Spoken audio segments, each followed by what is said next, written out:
C'est tout à fait inattendu. Ça se déroule en 1980 aux États-Unis.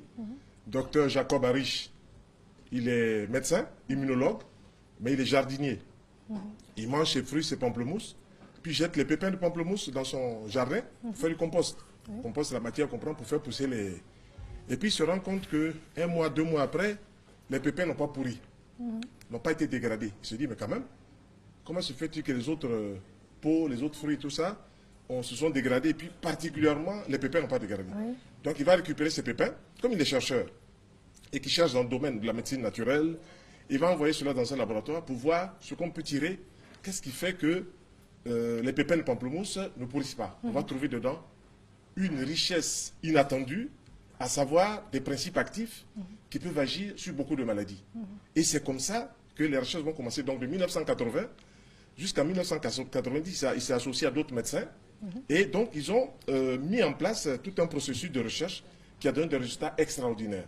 Alors, lorsque les pépins, comme je les montre ici, voilà les pépins, lorsqu'ils sont écrasés, on les met donc dans de l'eau ou dans de l'huile, suivant les cas, et puis on peut soigner plusieurs maladies. Donc, comme c'est un médecin d'hôpital, chercheur, immunologue, avec d'autres médecins, ils vont découvrir qu'il y a près de 800 souches de champignons, de bactéries, de microbes qui peuvent être soignés par les pépins de pamplemousse. C'est là où c'est intéressant. Parce qu'au départ, on a pensé que c'était juste des pépins comme ça, mais derrière les pépins se cachent des principes actifs qui vont agir, que ce soit au niveau des narines, que ce soit au niveau de la peau, que ce soit au niveau des organes génitaux chez l'homme ou la femme, que ce soit au niveau du tube digestif. C'est extraordinaire. Extraordinaire. Voilà, là où c'est intéressant, c'est vrai, on voit les pamplemousses comme ça, mais il ne faut plus jeter les pépins. Mais c'est ça, c'est ça. D'accord, donc juste avant que l'on puisse poursuivre avec vous, nous allons terminer avec Madame Ouali.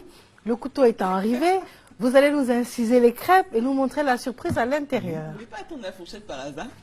Ah, il y a la fourchette qui arrive aussi. Oui, comme ça vous verrez mieux, parce que je veux bien inciser. Allez-y, allez-y. Voilà. Je suis reviens dans une ancienne vie. Voilà. Alors, avec une fourchette, ça aurait été un peu plus pratique, mais je vais faire comme ça. Oui. Voilà, parce que très bien. Je vous montre. Alors, vous allez montrer à la caméra. Voilà, je vous montre un peu. Je ne sais pas si vous voyez bien.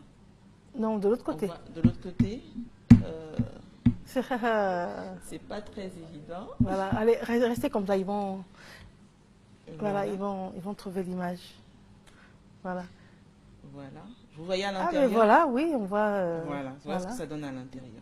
Effectivement. La petite compotée de pommes et de Très bien.